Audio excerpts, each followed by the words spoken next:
பழங்குடியின மக்கள் விவசாயம் செய்வதற்கான மின்சாரத்தை இலவசமாக வழங்க நடவடிக்கை எடுப்பதாக மேட்டுப்பாளையம் தொகுதி சுயேட்சை வேட்பாளர் டிஆர்எஸ் சண்முக சுந்தரம் தெரிவித்துள்ளார். கோவை மாவட்டம் மேட்டுப்பாளையம் சட்டமன்ற தொகுதியில் போட்டியிடும் சுயேட்சை வேட்பாளர் டிஆர்எஸ் சண்முக சுந்தரம் தீவிர வாக்கு சேகரிப்பில் ஈடுபட்டார். அத்திக்கடவு, அறக்கடவு உள்ளிட்ட பகுதிகளுக்கு சென்ற அவருக்கு பொதுமக்கள் ஆரத்தி எடுத்து உற்சாக வரவேற்பு அளித்தனர்.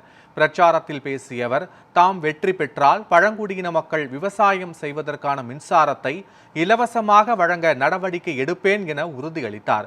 மலை பகுதிகளில் வனவிலங்கு தாக்குதல்களை தடுக்கவும் உரிய நடவடிக்கை எடுக்கப்படும் என்றும் தெரிவித்தார்.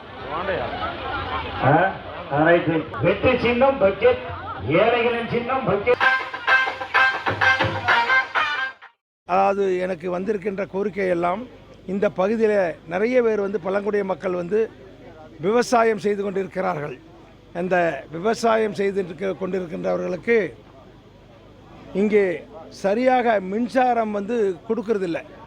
மின்சாரம் கொடுக்காம இங்கே அந்த பழங்குடியின மக்களுக்கு பெரிதான விவசாயத்தை நம்பி, அதாவது கோடை காலத்தில் பெய்கின்ற மழையை வைத்து தான் இன்றைக்கி அவங்களுடைய வாழ்வாதாரத்தை கொண்டு போயிட்டுருக்கிறாங்க. அரசு மூலமாக